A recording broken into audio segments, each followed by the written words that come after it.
नमस्कार, आप देख रहे हैं बिग फाइट लाइव और आपके साथ में विजेंद्र सोलंकी। बंगाल के निर्भया को इंसाफ कैसे मिलेगा? अब यह सवाल ही नहीं है, सवाल यह है कि इस निर्भया रेजिडेंट बेटी को इंसाफ ना मिले, इसके लिए क्या क्या किया गया है। सबूतों को मिटाने की कोशिश की, हत्या को आत्महत्या बताने की जल्दबाजी हुई, एफआईआर ना दर्ज करने की घिनौनी साजिश रची गई, एक ही प्रिंसिपल को बार बार लगाने की प्रॉफिट पॉलिसी लागू की गई, महिला मुख्यमंत्री के राज में महिलाओं से अत्याचार की बानगी लिखी गई। लेकिन सवाल इतना भर भी नहीं कि पश्चिम बंगाल में सिस्टम और सरकार की दबंगाई और गुंडागर्दी के सामने एक पीड़ित महिला के इंसाफ की हैसियत भला क्या है।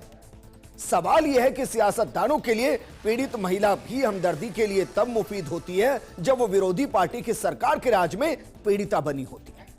अगर वो बीजेपी राज में पीड़िता हुई होगी तो कांग्रेस चिल्लाएगी, और अगर कांग्रेस या कांग्रेस सहयोगी के राज में पीड़ित बनी होगी तो बीजेपी चिल्लाएगी। यानी महिला की आबरू, महिला की हत्या, महिला का शोषण किसी नेता की नजर में सिर्फ तब होगा जब उसका सियासी फायदा उस नेता को हो। तो फिर सवाल यही है कि ऐसे में एक निर्भया को इंसाफ कैसे मिलेगा, और क्या पश्चिम बंगाल में सिस्टम पूरे तरीके से सरकार के हाथों की कठपुतली हो चला है।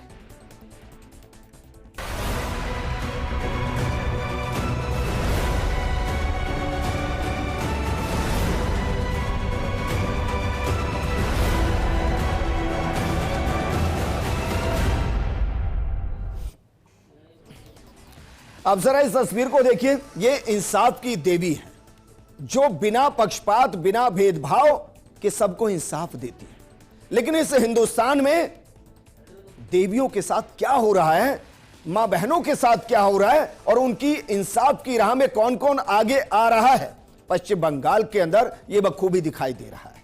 एडीआर की रिपोर्ट भी आई, और एडीआर की रिपोर्ट यह बता रही कि देश भर के अंदर जहां सबसे ज्यादा सांसद महिला उत्पीड़न के मामले के अंदर आरोपों के घेरे में है, वो भी पश्चिम बंगाल के अंदर है। लेकिन क्या एक महिला मुख्यमंत्री के राज में एक निर्भया को इंसाफ नहीं मिलेगा?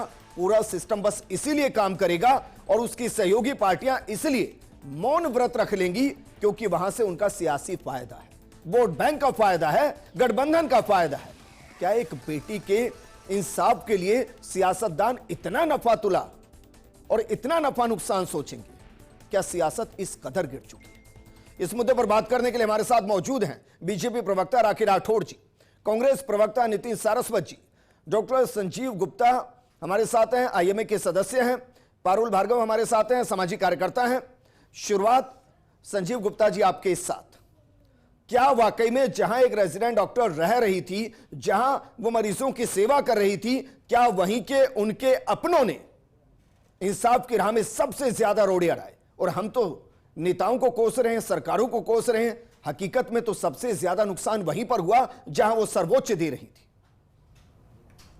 बिल्कुल आपने सही फरमाया है विजेंद्र जी कि सबसे बड़ी समस्या तो ये है कि ये केवल एक महिला चिकित्सक का मामला नहीं है, ये हिंदुस्तान की आदि नारी शक्ति का मामला है। निर्भया के बाद पूरा हिंदुस्तान एक हो गया था, लेकिन हम सोच रहे हैं, हम देख रहे हैं कि अभी केवल चिकित्सक हड़ताल पर हैं। एक मीडिया में जो अभी खबर बन रही है ना, वो यही बन रही है कि चिकित्सक हड़ताल पर हैं। मेरी सोच ये है कि वो केवल एक चिकित्सक ही नहीं बल्कि भारत की एक बेटी भी थी। बिल्कुल, पहली बात। दूसरी बात, मीडिया दोनों पक्ष दिखाता है। मैं अभी फर्स्ट इंडिया के माध्यम से एक ही बात कह रहा हूं कि इसमें राजनीति नहीं होनी चाहिए, और कम से कम कांग्रेस, बीजेपी या कोई और पार्टी नहीं होनी चाहिए, केवल बेटी को न्याय, एक ही बात होनी चाहिए। अब तीसरी बात यह आती है कि चिकित्सकों को हड़ताल क्यों करनी पड़ती है? कोई भी चिकित्सक हड़ताल पर नहीं जाना चाहता है, चाहे सुप्रीम कोर्ट कोई नीति बना दे, चाहे हाई कोर्ट बना दे, चाहे सरकार बना दे। चिकित्सकों का जो विश्वास है वो इन सारी व्यवस्थाओं से उठ चुका है जी। दिसंबर 2011 की हड़ताल लो, राज्य स्तरीय आंदोलन हुआ, 900 डॉक्टर गिरफ्तार। लेकिन संजीव गुप्ता जी, मैं सबसे सवाल करूंगा, मेरा सवाल आपसे ये है कि भाई जहां बच्ची के साथ हुआ, सर सुनिए, यहाँ पर बच्ची कहां महफूज है सर, बताइए ना। वो अस्पताल वहीं का था, प्रिंसिपल वहीं का था, वहां के डॉक्टर्स जो उनके सहयोगी थे वो मौन रहे, घर अंदर घुसकर सबूतों को मिटाया गया। उसी अस्पताल के अंदर विजेंद्र जी, मैं उसी बात किसको दोषी ठहराएं? मैं उसी बात पे आ रहा हूं कि पूरा सिस्टम बंगाल में बिल्कुल कोलैप्स हो चुका है, और यह स्वयं प्रधानमंत्री इस देश के भी अच्छी तरह जानते हैं। और जानने के बाद भी आज इतने दिन हो गए वहां पर ऐसी कोई कार्रवाई नहीं हुई जिससे कि हिंदुस्तान की महिलाओं को ऐसा लगे कि वो आजाद हैं।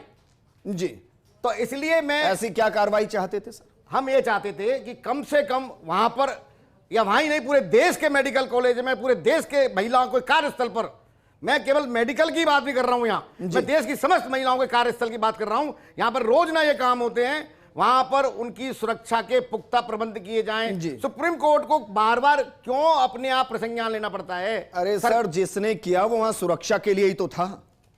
मेरी बात वही था सर। मेरी बात सुनो, हम मानते हैं कि वहां पर जो एक निरंकुश शासन है, वोट बैंक की साजिश है। नितिन, क्या भाई आपके कांग्रेस के बड़े लीडर्स का जो पॉलिटिकल ट्यूर होता है, जो महिला संवेदनाओं पर टिका होता है, क्या वो सिर्फ ये देखकर तय होगा कि भाई जिस राज्य के अंदर महिला पीड़ित हो रही है, अगर वो बीजेपी का राज है तो वहां जाकर चिल्लाएंगे, वहां से ट्वीट करेंगे, ऐसे बता देंगे कि हिंदुस्तान में बेटी सुरक्षित नहीं है। लेकिन अगर वहीं कांग्रेस से सहयोगी पार्टी होगी, कांग्रेस की गठबंधन पार्टी होगी, अगर वहां किसी महिला के साथ ऐसा होगा तो उस पॉलिटिकल टूर के अंदर डेट्स तक नहीं दी जाएगी। विजेंद्र जी, मैंने आपको पहले कहा था, एक सेकंड, सबसे पहले ये कहना चाहता हूं कि किसी भी सभ्य समाज में जो इस तरीके की चीज हुई है उससे हम सभी का सर झुक जाना चाहिए। यहां राजनीति से ऊपर सबसे बड़ी बात है कि इस तरीके की जो घटनाएं हैं वो इस तरीके से झकझोर देने वाली है, डरा देने वाली है और रूह कांप देने वाली है जिस तरीके की चीजें हुई। और चाहे ये कलकत्ता की बात हो और चाहे स्कूल में उन बेटियों के बदलापुर में बात, दोनों ही जगह उनको एफआईआर तक के लिए जिस तरीके के संघर्ष करना पड़ा है, ये भी एक सिस्टम, चाहे वो किसी भी का भी आपके नेताओं का पॉलिटिकल टूर बदलापुर की तरफ क्यों चला? मैं बता रहा हूं क्यों चला उधर? आप सुनिए, पश्चिम बंगाल की तरफ क्यों नहीं चला आपका पॉलिटिकल टूर? बिल्कुल, अगर आप ये देखेंगे कि राहुल जी ने, प्रियंका जी ने, अभी भी आप आए तो 1 घंटे पहले भी और उससे पहले लगातार सवाल उठाया। अधीर रंजन चौधरी जी ने सड़क पे संघर्ष किया। हमने तो कोलकाता में भी, काउंट मत कीजिए, अधीर रंजन चौधरी जी हमारे कांग्रेस के वहां सबसे बड़े नेता हैं। और दूसरी बात सुनिए आप, पहले हमने कोलकाता में भी प्रदर्शन किया, हमने बदलापुर में भी, और दोनों जगह हमने लाठियां भी खाई। और बात कांग्रेस की लाठियां खाने की नहीं है, ना प्रदर्शन करने की है। सबसे बड़ी बात है कि जो इस तरीके की विविध घटनाएं हुई है, खुद राहुल गांधी जी ने भी कहा कि सभी राजनीतिक दल, नागरिकों को, सिविल सोसाइटी को एक मंच पे आना चाहिए कि इस तरीके के अपराध बिल्कुल नहीं होने चाहिए। लेकिन जो आपने हमसे कहा, हमने कहा कि हमने वहां भी कहा, 5 मिनट दे रहा हूं, ढूंढिए आराम से कि भाई ममता सरकार को कहां कटघरे में किया राहुल गांधी या प्रियंका गांधी ने, और कहां कहा कि वहां की सरकार ने सबूतों को मिटाने की कोशिश की। पश्चिम बंगाल की ममता सरकार के खिलाफ कांग्रेस खड़ी है। आप ट्वीट निकालिए, मैं वापस आपके पास आऊंगा। देखिए, सर निकालिए ना, बता रहा हूं ना, मैं सुनिए, 5 मिनट की भी जरूरत नहीं है, मैं तुरंत बता देता हूं। राहुल जी ने, प्रियंका जी ने तुरंत उस घटना के लिए बताया कि जो भी जिम्मेदार उन पर कार्रवाई करनी चाहिए, सब जो जिम्मेदार लोग हैं उनके ऊपर पूरी तरीके से एक्शन होना चाहिए। और उसके बाद में अधीर रंजन चौधरी जी खुद गए, कांग्रेस ने प्रदर्शन किया, आज भी सवाल उठाए। आप मुझे एक बात बता दीजिए, ब्रजभूषण शरण सिंह, प्रज्वल रेवन्ना, मणिपुर, ठाणे, हाथरस, उन्नाव, कठुआ, सुनिए, एक कमेटी बनाइए ना, सारी चीजें बता दी है। महाराष्ट्र के लिए, बदलापुर के लिए कमेटी बनाइए, डेलीगेशन बनाए। प्रधानमंत्री जी पश्चिम बंगाल के लिए डेलीगेशन क्यों नहीं है? प्रधानमंत्री जी का आज तक क्यों नहीं है पश्चिम बंगाल के लिए डेलीगेशन आपका? आप बताइए ना। ठीक है, राखी राठौर जी, भाई केंद्र में आपकी सरकार है और लाल किले से प्रधानमंत्री मोदी महिला सुरक्षा की बात करते हैं, तो भाई वहां टीम भेजने में जब आपको पता था कि वहां सबूतों को खुर्द बुर्द किया जा सकता है, इतनी देरी क्यों की गई और क्यों कोर्ट को यह कहना पड़ा कि हजारों सवाल है, जांच क्यों नहीं हो रही है? बिल्कुल जांच होनी चाहिए। और नितिन जी ने जिस तरह से बात की, शुरुआत की, आखिरी तक आते आते राजनीति पे आ ही गए। मुझे उम्मीद है कि नितिन जी बीच में मुझे इंटरप्ट नहीं करेंगे। जिस तरह से चिल्ला करके इन्होंने अपना पूरा स्टेटमेंट दिया, उस संवेदनशीलता के साथ में मेरी बात को सुनेंगे। और ये बात सही है कि दलगत राजनीति से ऊपर उठ के महिला सुरक्षा के लिए हमें बात करनी चाहिए, समाज के लिए इस तरह की स्थिति कलंक है। और देखिए, जब आप बाकी वाटर बाउंड्री शुरू हो गई, वहां भी हुआ, लेकिन विजेंद्र जी, जो घटना कलकत्ता की है, उस बॉडी को अगर आप देखेंगे, उसको बयान नहीं कर सकते। उसके लिए दुष्कर्म जैसे केसेस तो छोटा केस नजर आता है। जिस कंडीशन में उस बॉडी परिवार वालों को मिली है, वो छोटा केस नजर आता है। और उसके लिए नितिन जी जिस तरह की भाषा का आप प्रयोग करते हैं, आप जिस तरह से झूठ बोल करके लोगों को गुमराह करना चाहते हैं। 5 दिन बाद राहुल गांधी जी ने इस बारे में ट्वीट किया, उससे पहले कोई स्टेटमेंट नहीं था उनका। 2020 का भी एक स्टेटमेंट और एक उनका ट्वीट मैं आपको दिखाना चाहूंगी कि हाथरस जाने के लिए दुनिया की कोई ताकत मुझे रोक नहीं सकती। मैं पूछना चाहती हूं कि कलकत्ता जाने के लिए कौन सी ताकत रोक रही है? हम देखिए, हर तरह की घटना हो, चाहे वो उत्तराखंड की हो, चाहे वो महाराष्ट्र की हो, चाहे वो यूपी की हो, हर तरह की घटना की निंदा हम करते हैं। वहां के मुख्यमंत्री ने, वहां के प्रशासन में वहां पर एक्शन लिया, लेकिन ये केस और कलकत्ता वाला केस जहां पे प्रशासन ने एक स्थिति को अराजकता वाली स्थिति पर लाके खड़ा किया, क्या उस पर सवाल नहीं पूछने चाहिए? आप मुझे बताइए, 7,000 की भीड़ अगर आकर के किसी अस्पताल पे अटैक करे, जो क्राइम जगह जहां क्राइम हुआ उस जगह पे साक्ष्य मिटाने का प्रयास करे, क्या कर रहा था प्रशासन? और देखिए जिस तरह का क्या कर रही है केंद्र सरकार, अगर वहां अराजकता है, अगर वहां भीड़ तंत्र है, तो कैसे ही चलने दिया जाएगा? देखिए सीबीआई के पास हाईकोर्ट ने केस दिया है और आप देखिएगा जल्द ही, जिस तरह से ममता बनर्जी ने प्रिंसिपल को किसी और जगह पे भेजा, पुलिस ने उनसे कोई पूछताछ नहीं करी, परिवारजनों को पहले बताया गया कि उसकी तबीयत ठीक नहीं है बच्ची की, उसके बाद उसे सुसाइड का रूप दिया गया, अननेचुरल डेथ की एफआईआर। देखिए आप, शव का दाह संस्कार के भी 3 घंटे बाद एफआईआर। जिस तरह के प्रकरण पूरे हुए उसकी जांच सीबीआई करेगी, लेकिन मैं फिर निवेदन करूंगी प्रियंका वाड्रा से, जो इंडी अलायंस के लोग हैं, कि इस तरह की घटनाओं में जब आप वोटो बाउटरी करते हैं, ये अच्छा नहीं, लड़की हूं लड़ सकती हूं वाली प्रियंका वाड्रा कहां है अब? लेकिन ये जो घटनाएं, ये साफ साफ आपके चरित्र को दिखाती है। और मैं ये कहना चाहती हूं, देखिए विजेंद्र जी, जिस तरह से कलकत्ता के अंदर भी ममता बनर्जी ने हर बार केसेस, और वहां तो ये भी सुनने, संदेश खाली वाला केस था ही, वहां पे पहले भी हमें सुनने में आया कि हर केस के लिए ममता बनर्जी अभी 2 घंटे पहले ही एडीआर की रिपोर्ट आई है, और एडीआर की रिपोर्ट ये कह रही है कि पश्चिम बंगाल देश भर के अंदर जो क्रिमिनल जो सांसद, क्रिमिनल चार्जेस के जो सांसद और विधायक हैं, उसमें टॉप पर पश्चिम बंगाल है, टॉप पर। लेकिन उसमें सबसे ज्यादा बीजेपी की है मैम, देखिए जिन पर चार्जेस है। देखिए विजेंद्र जी, चाहे किसी पर भी कुछ भी कोई भी केसेस लगे हों, उसको बचाने का प्रयास कभी कोई भी पार्टी नहीं करनी चाहिए। इस बात पे हमें आना चाहिए, जिसने गलत काम किया है उस पर एक्शन होना चाहिए, लेकिन साक्ष्य मिटाना, पुलिस द्वारा पूछताछ ना करना, डायरी के पन्ने फाड़ देना, जो विरोध में थे उन पर एफआईआर दर्ज करना, उनको तो बीजेपी ने टिकट दिया, जो सबसे ज्यादा महिला अत्याचार के चार्जेस पश्चिम बंगाल में। देखिए चार्जेस अगर प्रूव हो जाते हैं, जब तक चार्जेस हैं, देखिए कानून की जो भाषा है उसके हिसाब से, अगर जब तक चार्जेस प्रूव नहीं हो जाते तब तक आप अपराधी कैसे घोषित करेंगे? लेकिन पारुल भार्गव जी, मुझे इसमें कोई संकोच नहीं कहने में कि महिला भी एक वो पीड़ित महिला भी पॉलिटिकल पार्टी के लिए वो एसेट्स है जहां फायदा मिलेगा तो साथ खड़े हो जाएंगे, फायदा नहीं मिलेगा तो कोई साथ नजर नहीं आएगा। लेकिन मैं एक और रिपोर्ट पढ़ रहा था जो निर्भया कांड के बाद बने निर्भया फंड की थी। 6,000 करोड़ में से सिर्फ 4200 करोड़ रुपए खर्च हुए, सिर्फ 20%। इससे पता चलता है कि सरकारें महिलाओं की सुरक्षा को लेकर कितनी गंभीर हैं। वीरेंद्र जी, सबसे पहले तो मैं ये कहूंगी, अगर एक लड़की के साथ अन्याय हुआ है तो उसमें क्या भाजपा, क्या कांग्रेस या कोई भी, अगर हम कार्यकर्ताओं की बात करें, सबको एक साथ मिलकर काम करना चाहिए। 3 घंटे बाद हमारी सबकी एक बेटियां हैं, ये देश की बेटी है, अगर हम इनकी बात करें सबसे पहले हमें उनके बारे में सोचना चाहिए, ना कि प्रियंका वाड्रा ने क्या कहा या कांग्रेस ने क्या कहा या उनकी चीजें छुपाई गई या उन्होंने सुसाइड करा, ये सब क्या है? आप सोचिए उनके माँ बाप के साथ क्या हो रहा होगा, क्या हाल हो रहा होगा कि एक बेटी जो देश के लोगों की सेवा कर रही है उसके साथ इतना दर्दनाक हादसा हुआ है।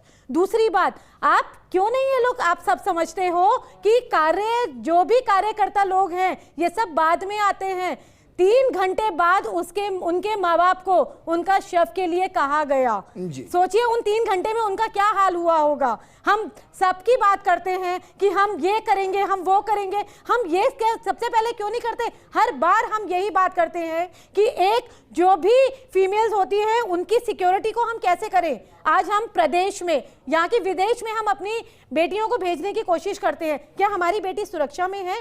अगर वहां सुरक्षा में नहीं है तो कौन सी पार्टी आगे आएगी? कांग्रेस पार्टी आगे आएगी, भाजपा आएगी, जनसभा आएगी, कौन सी पार्टी आगे आएगी? लेकिन मैम इस केस को तो मैं जितना पढ़ता हूं मैं खुद टेंशन में आता हूं। आप सोचिए ना, जिसने किया वो परिचित ही था, वहीं चौकी के अंदर था, वहीं सुरक्षा दे रहा था, जिन्होंने आत्महत्या बताया वो उन्हीं के बीच के थे, उन्हीं के डॉक्टर थे, जिन्होंने सहयोग किया होगा वो उन्हीं के बीच के होंगे, जो वहां पर सबूतों को मिटा रहे थे वो उन्हीं के बीच के थे।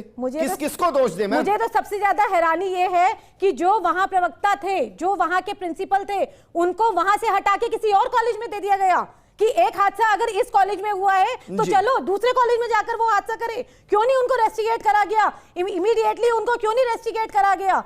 जब पूरे रात होंगे ना भाई 36 घंटे वो लड़की देश की सेवा कर रही है तो उस देश की सेवा के लिए वहां और लोग क्यों नहीं तैनात? वो चहेते थे भाई, उनकी जगह कईयों को लगाने की कोशिश की गई, किसी को चार्ज ही नहीं लेने दिया गया। ऐसे तो देश की बेटियां ऐसी बलिदान करती रहेंगी और चहेते बनते रहेंगे। नितिन, एक एप्रिसिएशन लेटर लिखा आपने ममता बनर्जी को कि मैडम बहुत अच्छा काम किया आपने। एक आदमी जो इतना कल्प्रिट था, जो इतनी दबंगाई कर रहा था, उसने उसके राज में अपने वहां एक पूरी रेजिडेंट डॉक्टर के साथ क्या किया, उसके बाद आपने उसको किसी और जगह लगाकर उसको प्रमोशन दिया। बहुत बहुत शुक्रिया आपका। एप्रिसिएशन लेटर लिखा उनको ममता बनर्जी को। मोमबत्तियां जलाते हैं, नहीं नहीं, आज मोमबत्ती कांड के लिए हम निर्भया कांड के लिए मोमबत्तियां जला रहे हैं, देश में प्रदर्शन कर रहे हैं, भारत बंद कर रहे हैं। क्या ये हादसा रुक रहे हैं? आज कोई भी बेटियां सुरक्षित है? कौन सी पार्टी आगे आकर ये कहती है कि देश की बेटियां सुरक्षित है? एप्रिसिएशन लेटर लिखा ममता बनर्जी को। इसमें ये नहीं बताना चाहता था कि किसने क्या कहा, किसने किसको भेजा, लेकिन आपने ये शुरुआत कही तो एक बार मेरे को क्लियरिटी करना जरूरी है। आप पहले पढ़ लीजिए। कोलकाता में जूनियर डॉक्टर के साथ जो रेप और मर्डर की विभत्स घटना है, उससे पूरा देश स्तब्ध है। उसके साथ हुए क्रूर और अमानवीय कृत्य की परत दर परत जिस तरह खुलकर सामने आ रही है, उससे डॉक्टर्स कम्युनिटी और महिलाओं के बीच असुरक्षा का माहौल है। पीड़िता को न्याय दिलाने की जगह आरोपियों को बचाने की कोशिश अस्पताल और प्रशासन पर गंभीर प्रश्न खड़े करता है। और भी लंबी चीजें जो आपने बोला था। अब मैं ये पूछना चाहता हूं, क्या संदीप घोष को दूसरा मैं बता रहा हूँ बिल्कुल, ये 14 अगस्त का ट्वीट है। और सुन लीजिए कितने दिन मणिपुर में हमारी जो सेना की जवान है उनकी पत्नी के साथ कर रहे हैं। देखिए फिर ये गलत बात है विजेंद्र जी, तरीका ठीक नहीं है। मुझे लगता है चिल्ला करके बातों को डाइल्यूट करना ये ठीक नहीं है। मैं ये संवेदनहीन, अगर कोई महिलाओं पे मैंने इसीलिए अपने ओपनिंग रिमार्क में